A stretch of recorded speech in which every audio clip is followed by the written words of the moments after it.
When my daughter got married, I hid the fact that I inherited $9 million from her grandfather, my father. Thank God I didn't say anything because after the wedding, her husband showed up with a notary demanding everything. He had no idea who he was dealing with. I just smiled and said something that made their faces turn pale and their hands start to tremble. Before we continue, please subscribe to the channel and let us know where you're listening in the comments. I stood in the middle of my living room, the winter chill seeping through the windows of our modest Sioux City home, as Chloe faced me with fire in her eyes.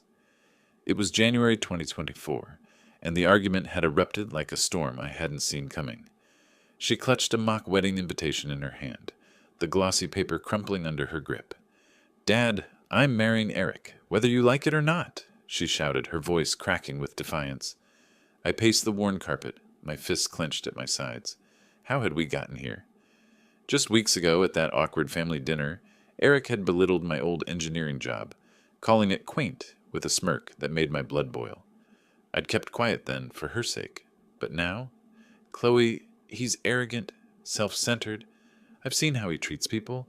Like that text he sent you last month, dismissing your ideas as cute. He's not right for you." She threw the invitation onto the coffee table, where it skidded and knocked over a framed photo of us three, me, Chloe, and her late mother, from happier times.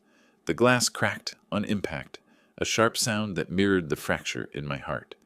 "You're just jealous, because I'm finally happy." "Mom's been gone for 15 years, Dad. You raised me alone, but I need my own life now. Eric loves me. He proposed on that trip to the lakes, remember? Stay out of it." I gripped the edge of the kitchen table, my knuckles whitening against the wood. Memories flooded in unbidden. Chloe as a little girl after her mother's accident, clinging to me during those endless nights. My father, her grandfather, had stepped in then, taking us on fishing trips to the Missouri River, teaching her chess in his cozy den, always whispering advice about spotting users in life. He died just 2 months ago at 80, leaving me that staggering inheritance, $9 million from his savvy investments. I'd planned to tell Chloe eventually, but now? With this rushed engagement? No, something felt off. "Chloe, please," I pleaded, stepping closer. "Think about it. You've only known him a year. Why the hurry?" Her face twisted in anger, tears welling up. "Because I love him, and if you can't support me, then don't come to the wedding." She grabbed her coat from the hook by the door, the fabric rustling like a final goodbye, and stormed out into the snowy night. The door slammed, echoing through the empty house. I sank into the armchair, staring at the cracked photo on the floor. My chest tightened with a mix of rage and sorrow. Raising her had been my everything, scraping by on my pension after retiring early to be there for her school plays, her heartbreaks. Grandpa had helped with the bills, always saying, "Protect your blood, Philip. Family's all we got." And now this Eric, with his flashy real estate job, and that condescending mother of his, Caitlin, who eyed our home like it was beneath her. I picked up the photo, brushing off the shards. Maybe I was wrong. Maybe he was just ambitious. But deep down, a knot formed in my gut. Chloe's words stung, but I couldn't let her walk into a trap. The inheritance papers sat in my desk drawer, untouched since the lawyer's call. Thank God I hadn't mentioned it yet. If Eric knew... No, I'd keep it hidden. For her safety. For now. As the hours ticked by, the house grew colder, the furnace humming futilely against the Iowa winter. I paced again, replaying the fight, until finally I reached for my phone on the side table. The phone felt heavy in my hand as I dialed Chloe's number, the screen glowing in the dim light of the living room. It rang twice before she picked up, her voice tentative. "Dad, it's late." "I know," I said, leaning against the wall, where family photos hung like silent witnesses. "I couldn't sleep. Chloe, I'm sorry. I overreacted. If Eric makes you happy, then I'll be there. For the wedding." There was a pause, then a soft exhale. "Really? Oh, Dad, thank you. I didn't mean to hurt you. It's just everything's moving so fast, but it's right. You'll see." We talked for a bit, her excitement bubbling through the line as she described the venue. A charming hall in downtown Sioux City, with views of the river thawing in early spring. I forced a smile into my voice, but inside, doubts lingered. After hanging up, I walked to my study, the floorboards creaking underfoot. The desk drawer slid open with a whisper, revealing the envelope from the lawyer. Estate of Harold Sanders. $9 million. I sealed it in a lockbox and pushed it to the back of the closet, bearing the secret like a time capsule. The next weeks blurred into a routine of reconciliation. February brought milder days, the snow melting into slush on the suburban streets. I visited Grandpa's grave at the quiet cemetery on the edge of town, the wind rustling through bare trees as I knelt by the headstone. "You'd know what to do, Dad," I murmured, tracing the engraved dates, 1943, 2023. He'd built that fortune quietly, investing in local properties, while teaching me the value of discretion. "Protect her," he'd said on his deathbed, gripping my hand. Flashbacks hit me there. Chloe at 10, laughing as Grandpa pushed her on the swing in his backyard. Me, widowed and overwhelmed, leaning on him for advice during her teenage rebellions. Back home, I threw myself into wedding preparations to bridge the gap. I attended a fitting at the bridal shop, watching Chloe twirl in her gown, the lace catching the fluorescent lights. "You look beautiful," I told her, hugging her awkwardly amid the mirrors. "Thanks, Dad. Eric's mom is helping with the flowers. Caitlin has great taste." Chloe beamed, but I noted the subtle strain in her smile when she mentioned Caitlin. Then came the planning lunch at a cozy diner off Sargent Road. Eric and Caitlin joined us, their BMW parked conspicuously outside our modest sedans. Eric shook my hand firmly, his eyes scanning the menu with disinterest. "Philip, glad you're on board. This wedding's going to be top-notch." Caitlin, with her perfectly coiffed hair and designer scarf, leaned in. "Yes, we're sparing no expense. Chloe deserves the best." Her tone carried an undercurrent of superiority, as if our family needed elevating. Over sandwiches, conversation flowed, but tension simmered. I overheard Caitlin whisper to Eric, "Make sure the prenup covers everything, just in case." He nodded, smirking. My fork paused midair. Was that greed I detected? Chloe chatted animatedly about honeymoons, oblivious. Later, alone in my car driving home, I gripped the steering wheel tighter. That remark gnawed at me. I stopped by my old friend's office, a lawyer in a strip mall downtown, and casually asked about inheritance privacy. "It's airtight if you don't disclose," he assured me, handing over a pamphlet. "But why hide it?" "Just being cautious," I replied, pocketing it. March arrived with budding trees, and the wedding loomed in April. I helped Chloe pack favors at her apartment, a small place she shared with Eric now. Boxes cluttered the living room, tissue paper crinkling as we worked. "Dad, Eric's been so supportive," she said, tying a ribbon. "He even suggested we buy a house after something bigger." I nodded, but inwardly alarms rang. His real estate background made sense, but the push felt calculated. "Sounds ambitious. Just make sure it's what you want." She paused, ribbon in hand. "Of course. Why wouldn't it be?" That night, at a family dinner Eric hosted at their place, Caitlin dominated the talk, boasting about her business deals. Eric chimed in, his arm around Chloe possessively. As dessert was served, pie from a local bakery, the conversation turned to futures. "Philip, you must have some savings tucked away from your engineering days," Eric said casually, his eyes sharp. I deflected with a laugh. "Enough to get by." But his gaze lingered, and Caitlin's smile didn't reach her eyes. As I left, waving goodbye from the porch, a chill unrelated to the evening air settled over me. The wedding was just weeks away, and something in their demeanor whispered trouble. I stepped into the wedding hall in downtown Sioux City that crisp March afternoon in 2024, the floral arches framing the entrance like a deceptive promise of joy. The unease from that family dinner lingered, a knot in my stomach as I adjusted my tie and scanned the crowd. Guests mingled under chandeliers, their chatter blending with soft music, but I caught Caitlin's sharp glance from across the room. She stood beside Eric, both in tailored outfits that screamed excess. The ceremony began promptly. Chloe walking down the aisle on my arm, her veil fluttering slightly. She squeezed my hand, whispering, "Thanks for being here, Dad." I nodded, forcing calm, though my mind raced back to Grandpa's warnings about hasty unions. Vows were exchanged, Eric's voice steady, almost rehearsed, as the officiant pronounced them husband and wife. Applause erupted, but I clapped mechanically, watching Eric kiss her with a possessiveness that set my teeth on edge. At the reception, tables groaned under platters of Midwestern fare: roast beef, mashed potatoes, and salads dotted with local cheeses. I navigated the crowd, greeting relatives, but tension built as I approached the head table. Caitlin intercepted me with a glass of champagne, her smile thin. "Philip, how quaint that you're here alone. No plus one from your, circles?" I accepted the glass, my grip steady. "Family's enough for me, Caitlin. Congratulations on the day." She leaned in, voice low. "Eric's worked hard for this. Chloe's lucky. He'll elevate her beyond, well, what she's known." Her eyes flicked to my simple suit. A jab I ignored, but it stung like salt in a fresh cut. Eric joined us, clapping my shoulder too hard. "Philip! Great turnout. Your toast later. Keep it short, yeah? We've got a schedule." I moved away, finding a seat, but overheard guests murmuring near the bar. "She's marrying up, that's for sure. Her dad's sweet, but that house of theirs—" Heat rose in my cheeks. Chloe danced with Eric, laughing, yet her eyes darted to me occasionally, as if seeking reassurance. The toast came after dinner. I stood, glass raised, heart pounding. "To Chloe and Eric, may your life together be filled with the love and respect Chloe deserves. She's my world, and I trust you'll cherish her as such." Murmurs of agreement followed, but Eric chuckled into his microphone next. "Thanks, Phil. Appreciate the sentiment.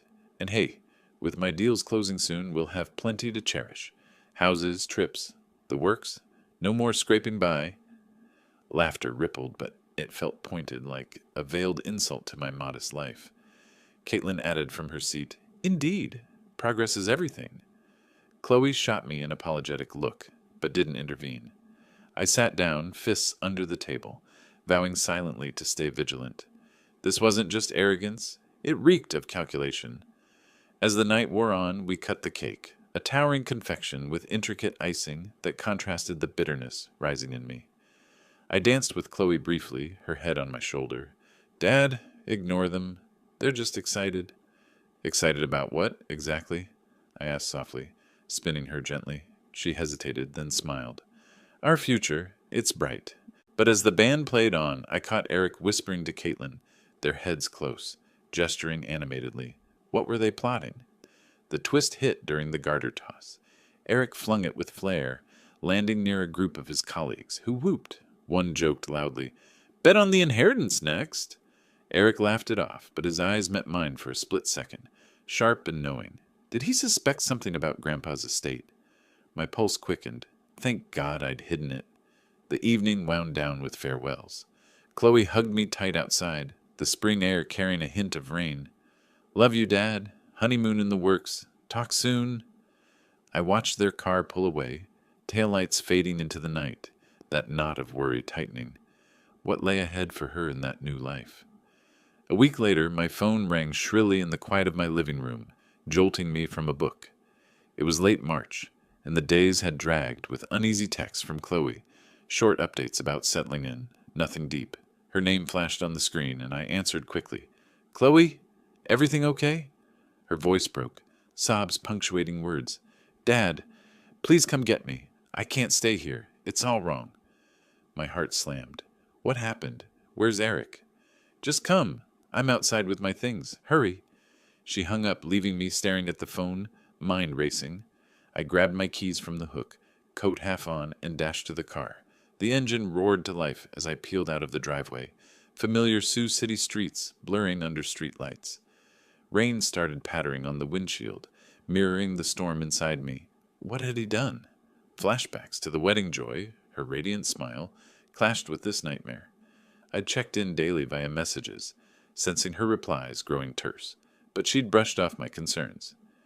15 minutes later, I turned onto their street in the upscale suburb, headlights cutting through the drizzle. Chloe stood on the porch, 2 suitcases at her feet, hair plastered to her face, shoulders shaking. No lights on inside. The house loomed dark and empty. I jumped out, rain soaking my shirt as I rushed to her. "Chloe, get in the car. Let's get your bags." She threw her arms around me, burying her face in my shoulder. "Dad, thank you." "They're not home. Out with his mom, probably celebrating whatever scheme they've got." I loaded the suitcases into the trunk, the thud echoing my resolve. Tell me what happened. Did he hurt you? She slid into the passenger seat, wiping her eyes with a sleeve. Not physically, but it's bad. Let's just go. I need to get away from here. I started the car, pulling away slowly, the wipers swishing rhythmically. The suburb faded behind us, replaced by quieter roads leading back to my place. Start from the beginning. Whatever it is, we'll fix it. She drew a shaky breath, clutching the door handle. After the honeymoon talk fell through, he said work was too busy. We argued. Then yesterday I found papers. Divorce papers, Dad, hidden in his drawer, and messages on his phone. To another woman. He's been planning this. My grip tightened on the wheel, anger surging, but I kept my voice even. Divorce? Already? And cheating? Tears streamed down her face. Worse, he mentioned something about securing assets in a call with Caitlin. I frowned, remembering Grandpa's stories about his property deals. Dad, is he talking about something Grandpa left? You never mentioned a will. I shook my head, brushing it off. Nothing to tell yet, Chloe. Let's focus on getting you out of this first. Like they expected money from you or Grandpa. I confronted him and he laughed. Said I was naive, that the marriage was a step up for me, but now it's not worth it. The twist gutted me, not just betrayal, but premeditated greed. I handed her a tissue from the glove box, our fingers brushing. Why now? What changed?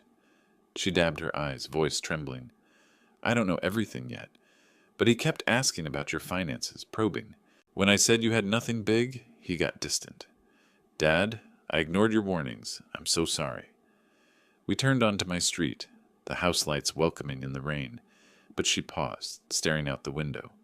There's more. He said, if I leave quietly, no fuss. But I think they're coming after something. Maybe the house, or... Wait, did Grandpa leave anything I don't know about? I glanced at her, the question hanging heavy as we approached the driveway. I handed Chloe the tissue as we drove through the rain-slicked streets of Sioux City, the wipers sweeping in steady arcs across the windshield. Here, dry your eyes, I said softly, keeping one hand on the wheel. Take your time, but tell me everything. We can't fix this if I don't know. She pressed the tissue to her face, fibers catching on her damp skin like fragile regrets. It started right after the wedding. We didn't even go on that honeymoon he promised. Said work was piling up. But yesterday, I came home early from the office, feeling off. His car was there, but the house was too quiet. I walked in and heard voices from the bedroom. Not just his. Hers. A woman from his office, I think. They were... together. I froze in the doorway, Dad. He didn't even look sorry when he saw me. Just annoyed. Like I'd interrupted something trivial. My knuckles whitened on the steering wheel. Rage bubbled up, but I swallowed it, focusing on the road ahead, headlights piercing the fog rolling in from the Missouri River. And the divorce papers? You mentioned messages. She nodded, crumpling the tissue in her fist. After I confronted him, he shoved the papers at me. Said sign them quick, no fuss. But I grabbed his phone first, text to her, going back months. And to Caitlin, too, plotting about assets and how to secure the family fortune. He kept grilling me about Grandpa's will, asking if you'd hidden anything. I told him nothing, but he laughed, said I was blind. Dad, I should have listened to you from the start. Your warnings at that dinner... I defended him, but deep down I saw the red flags, like that text I ignored before the wedding, him joking with a friend about marrying into money. I thought it was harmless. The twist hit me like a punch. Not just infidelity, but a calculated hunt for the inheritance I'd buried away. I glanced at her, seeing the little girl I'd raised reflected in her weary eyes. Memories surfaced unbidden, kneeling at Grandpa's grave last month, vowing to shield her as he'd shielded us, his hand steady on my shoulder during those lean years after her mother's death. This isn't your fault, Chloe. He's the deceiver. We'll handle it. Lawyers, whatever it takes. You're safe now. She slipped off her wedding ring, dropping it into the cup holder with a soft clink. I feel so stupid. Rushed into it all for what? Independence? Love? It was a lie. We turned onto my street, the familiar houses blurring in the downpour. I pulled into the driveway, killing the engine. Come inside. We'll get you settled, then talk more. As she gathered her things, a distant rumble echoed, Not thunder, but an approaching car, headlights cutting through the rain like accusatory beams. The car screeched to a halt at the curb, gravel spraying under tires, and Eric jumped out, his face twisted in fury under the street lamp's harsh glow. It was early April now, just hours since I'd brought Chloe home. She'd sipped tea in the kitchen, spilling more details between sobs, then napped fitfully on the couch while I paced, my resolve hardening like steel. The confrontation I'd anticipated had arrived sooner than expected. I stepped out into the yard, the cool night air biting at my skin, positioning myself between the house and him. "Eric, turn around and leave. She's not going anywhere with you." He slammed his door, striding forward, fists balled. "Where is she? Chloe, get out here. This isn't over." His voice boomed, echoing off the neighbors' homes, a few porch lights flickering on in response. I held my ground, arms crossed. "She's inside. Safe. You betrayed her, cheated, and now you're done. Get off my property before I call the police." He laughed bitterly, stopping just short of me, rain dripping from his hair. "Safe? From what? Her own choices? She signed up for this marriage. And you, hiding whatever scraps you have? Caitlin knows people. We'll drag this out. Take what's ours. You think you're protecting her? You're just delaying the inevitable." The taunt fueled my defiance, flashing back to the wedding reception, his smug toast about progress, Caitlin's condescending nods. They'd underestimated me then and now. "Threats won't work. Leave, or I'll make that call. Chloe wants nothing from you except freedom." From the window, I caught Chloe peeking out, her hand at the curtain, eyes wide. Eric glanced her way, his expression softening falsely. "Chloe, baby, come on. We can talk this through. Your dad's filling your head with nonsense." She didn't move, and I stepped forward, voice low and firm. "She's done talking. Go." He hovered a moment longer, the twist coming as he sneered. "Fine, but I know more than you think about that old man's money. Caitlin's already on it. You'll regret this." He spun on his heel, yanking open his car door with a metallic groan, and peeled away, taillights vanishing into the night. I exhaled slowly, the yard silent again save for the patter of rain. Locking the front door behind me as I stepped inside, I turned to Chloe, who stood in the hallway, arms wrapped around herself. "He's gone. Now let's figure out the divorce papers. We'll get a lawyer first thing tomorrow." She nodded, sinking into a chair at the kitchen table, flipping open the folder she'd brought. "Okay. But Dad, what if he really knows about the inheritance? We need a plan." The next day, morning light streamed through the kitchen blinds, casting streaky shadows on the table where Chloe and I sat with hot cups of coffee.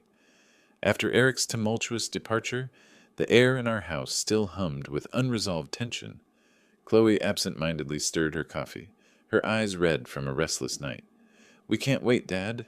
These papers he gave me are full of requirements. I have to file the papers first. Make it official." I nodded, setting down my mug with a soft clink. The steam rose like a veil between us. "You're right. Let's gather what we need. Marriage certificate, IDs, any joint accounts. I'll drive us to the lawyer's office downtown. Old friend of mine. Reliable." We rose together, moving through the house with purposeful steps. I pulled open the hall closet, rifling through a box of important documents, my fingers brushing the faded edges of her birth certificate and our old family photos. Chloe joined me, stacking papers on the table. Her driver's license, the wedding license we'd signed just weeks ago, now a bitter artifact. She paused over a snapshot from the reception. Her in that gown, Eric grinning beside her. Her hand trembled slightly before she tucked it away. I can't believe how blind I was, but no more. We bundled everything into a folder, the pages rustling like dry leaves, and headed out. The car doors thudded shut, and I started the engine, navigating the spring traffic along the Missouri River bluffs. Chloe stared out the window, the budding trees blurring past. What if he fights dirty? He mentioned assets again last night in his texts. Keeps assuming we're broke. "We'll cross that when we come," I said, merging onto the main road. The hum of tires on pavement steadied my thoughts, reminding me of drives with Grandpa, his voice cautioning against haste. Flashbacks flickered, Eric's wedding toast, boasting about deals and progress, his eyes glinting with unspoken ambition. I'd dismissed it then, but now it fueled my wariness.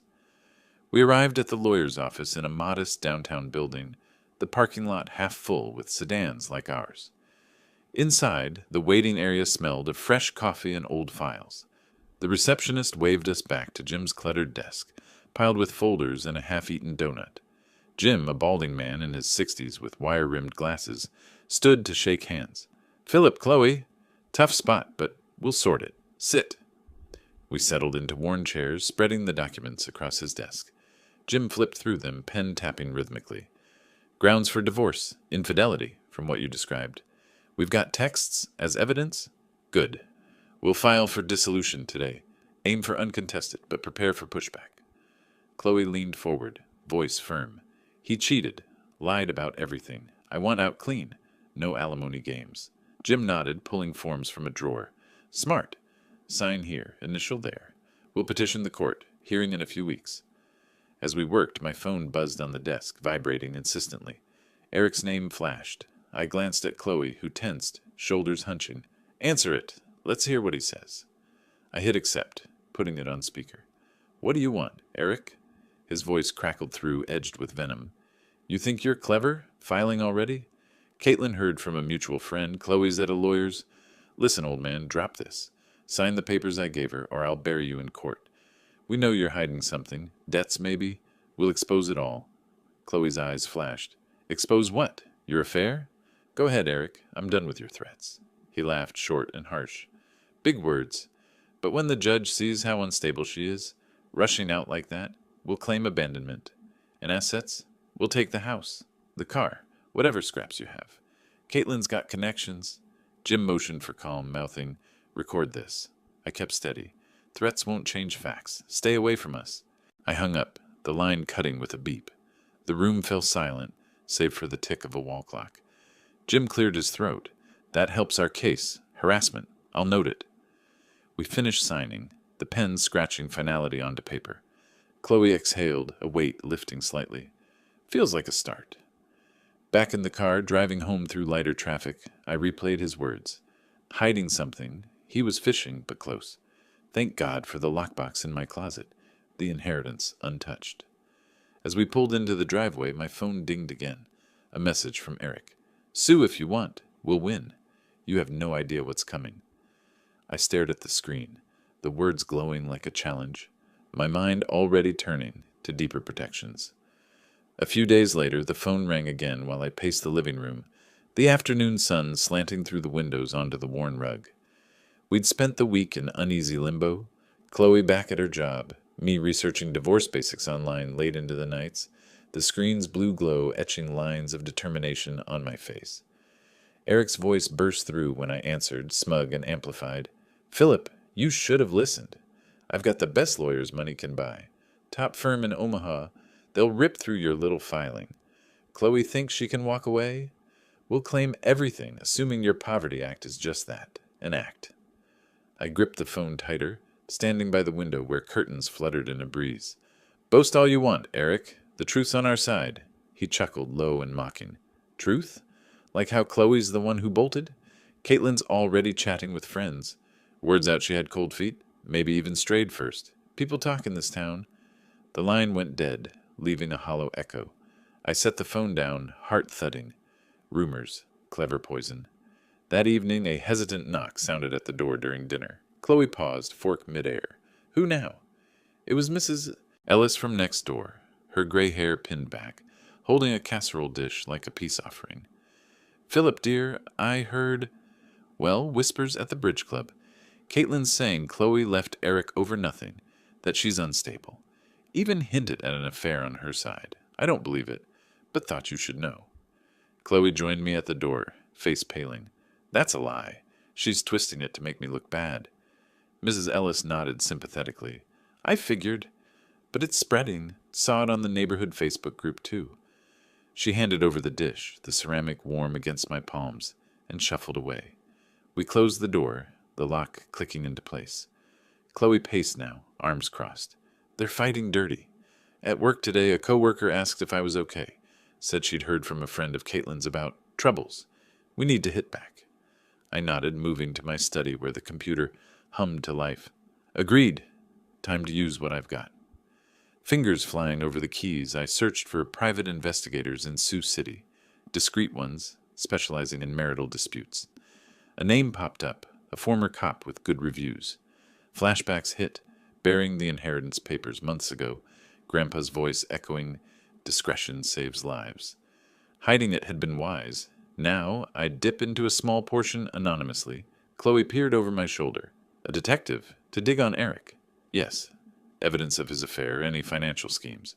We'll turn the tables. I dialed the number, arranging a meeting for the next day at a quiet coffee shop downtown.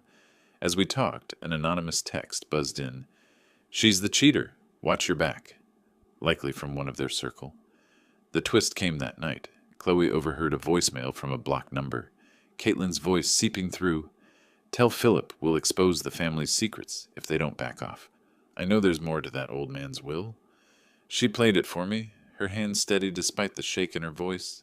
"They're desperate," I said, deleting it but noting the fear beneath their bluster. We researched more, the keyboard clicks punctuating our plans. By morning, I'd wired a retainer fee from a separate account, the transaction invisible. As I finalized the detective's appointment, a court notice arrived in the mail. Preliminary hearing set. The tide was shifting, my hidden strength ready to emerge. Late April found me in the dim light of my study in Sioux City. The court notice crumpled slightly in my hand from where I'd gripped it too hard. The preliminary hearing was set for next month, a ticking clock that amplified every shadow in the room. I set the paper down beside the lockbox I'd pulled from the closet, its metal edges cool under my fingers. Inside lay the inheritance documents, $9 million, Grandpa's legacy, hidden like a weapon in reserve. Staring at the figures, I felt a surge of resolve. It was time to wield it carefully, turning secrecy into a shield and sword. I picked up the phone, dialing the number of an elite lawyer I'd researched online, one specializing in family disputes and asset protection. The line connected after 2 rings. "Mr. Sanders? This is Elena Vasquez. How can I assist?" Her voice was crisp, professional. "I need representation for a divorce case involving potential fraud, discreetly, and resources to investigate the other party." We arranged a meeting for the next day at a quiet cafe on the edge of town, away from prying eyes. After hanging up, I wired a modest retainer from a separate account I'd set up anonymously. $50,000 to start, untraceable to the main fortune.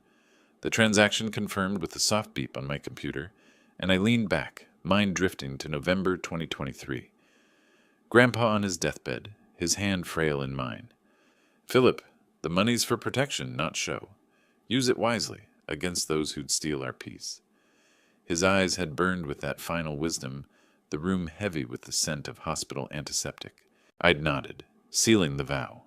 The following morning I drove to the cafe, the spring sun glinting off the Missouri River as I crossed the bridge. Blooms dotted the roadside, a deceptive calm. Inside, Elena waited at a corner booth, her dark hair pulled back, a tablet open before her.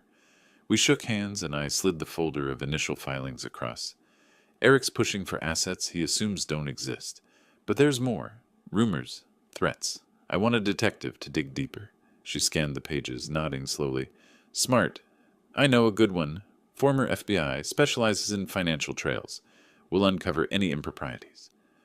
Our conversation flowed in hushed tones, her outlining strategies, counterclaims for emotional distress, evidence of infidelity to nullify his demands. I authorized another wire for the detective, the amount vanishing into digital ether. Weeks blurred as I balanced daily routines, walks along the riverfront to clear my head, where the water's steady flow mirrored my building patience with covert progress. Chloe stayed with me, her job providing structure while we awaited updates. One afternoon in early May, the detective, a burly man named Reyes, met me in a shadowed park bench downtown. He handed over a manila envelope, its seal breaking with a faint rip. Photos, timestamps, Eric's meetings with shady notaries, backdated documents suggesting asset transfers, and Caitlin's involved, bank records show bribes. I flipped through the images. Eric in a dimly lit office, signing papers with a smirking notary. A twist gripped me. One photo showed him glancing at a file labeled Sanders Estate Inquiry. They were closer than I'd thought, probing public records for Grandpa's will. "This is gold," I murmured. Reyes grunted. Enough to expose forgery in court, but play it close. Don't tip them off. Elena reviewed it all in our next session at her office, the stack of reports growing on her desk like a fortress. We'll hold this for the hearing. Let them overextend first. I signed off on more funds, locking the remaining millions away again, a symbolic act of restraint amid the storm. As the hearing approached, I drove to the courthouse for a pre-trial conference, the building's stone facade looming under gathering clouds. Chloe rode with me, her hand on my arm. "We're ready, Dad." We parked and walked up the steps, the weight of files in my briefcase a promise of reckoning. Inside, the hallway echoed with footsteps, leading us to the courtroom door where voices murmured beyond. As we entered the wood-paneled courthouse, early summer light filtered in through the tall windows. More than a year had passed since the wedding months of testimony, delays on Eric's part, and our quiet accumulation of evidence. Chloe and I filled the time with strategy sessions in Elena's office, anxious evenings watching the news, and simple routines like eating dinner together to keep our sanity. Now, settled in the hard benches, I watched the trial unfold, my pulse steady but wary. The judge, a stern woman in her 60s, called the case In Re Dissolution of Marriage, Chloe Sanders versus Eric Harlan. Eric sat across the aisle with Caitlin beside him, their lawyer a slick man in a tailored suit. The bailiff swore in the first witness, the notary, a nervous-looking fellow with thinning hair, who took the stand fidgeting with his tie. Eric's lawyer approached, voice smooth and probing. "Mr. Klein, describe the document you notarized for Mr. Harlan." Klein cleared his throat, glancing at Eric. "It was a property transfer agreement. Mr. Harlan and his wife signed it, granting him rights to family assets. I verified identities. Stamped it official." Murmurs rippled through the sparse audience, relatives, a few neighbors. Chloe tensed beside me, whispering, "That's forged. I never signed anything like that." Elena patted her hand, eyes on the stand. Cross-examination came swiftly. Elena rose, heels clicking on the floor. "Mr. Klein, this document, dated pre-wedding. Yet records show you weren't licensed then. Care to explain?" He shifted, sweat beading on his brow. "Must be a mix-up. I remember the signing clearly." Elena pressed, sliding a photo across. "Our detectives find." Time-stamped. "This you? Accepting cash from Mrs. Harlan days before? Bribe, perhaps?" Objection flew from their side. "Speculative!" But the judge overruled, her gaze sharpening. "Answer the question," Klein stammered. "It was a loan. Unrelated." The room hushed, the creak of benches amplifying the lie's fragility. Caitlin testified next, her posture rigid, voice dripping condescension. "Chloe was unstable from the start. Left abruptly. Spread rumors about my son. That transfer? She agreed to it verbally. We formalized for protection." Elena countered sharply. "Protection from what? Your son's infidelity? We have messages proving otherwise." She presented printouts, the paper rustling as the judge reviewed them. Eric leaned forward during a recess, hissing across the aisle. "Give up, Philip. We'll take it all. House, savings, Chloe's word against ours." I met his stare evenly. Words crumble under truth. Flashbacks to the detective's reports echoed. Bribes traced to Caitlin's accounts. Eric's affairs documented in detail. Back in session, their lawyer paraded a character witness, a colleague smearing Chloe as impulsive.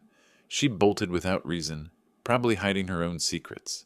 Chloe squeezed my hand, her resolve shining through. Elena dismantled it with cross questions. "And you witnessed this? Or heard from Mr. Harlan?" The twist landed mid-testimony. Klein recalled, faltered under cross-examination. Elena produced a recorded confession, obtained legally by our detective, where Klein admitted to forging the signature for payment. The judge admitted the recording as evidence, overruling objections from Eric's team, who claimed it was coerced. Klein's silence on the stand spoke volumes. Gasps filled the air, the judge banging for order. Elena turned to the bench. "Your Honor, we have more. Financial trails proving premeditated fraud." She rose with our folder, the room tensing as she approached, papers in hand poised to unravel their web. Elena stepped forward in the Sioux City courtroom that May Day in 2025, her folder of proofs held high like a banner of truth. The judge leaned in, glasses perched on her nose, as the gallery held its collective breath. Your Honor, these exhibits dismantle their claims, Elena declared, voice steady and incisive. She handed over the stack, detective reports, bank statements tracing bribes, audio transcripts from hidden recordings. The judge flipped through, pages whispering under her fingers. Eric shifted in his seat, face paling, while Caitlin gripped the armrest, her knuckles whitening. Their lawyer jumped up. Objection! Chain of custody unclear. These could be fabricated. Overruled, the judge snapped, her tone brooking no argument. Proceed, Ms. Vasquez. Elena nodded, projecting an audio clip via the courtroom speakers. Klein's voice crackled through. Yeah, I'll backdate it for the right price. Make it look legit. Gasps echoed from the benches, light from the windows shifting across shocked faces, illuminating the unraveling deceit. Eric leaned toward Caitlin, whispering urgently, but she shushed him with a sharp glare. I sat beside Chloe, my hand on hers, feeling her pulse race.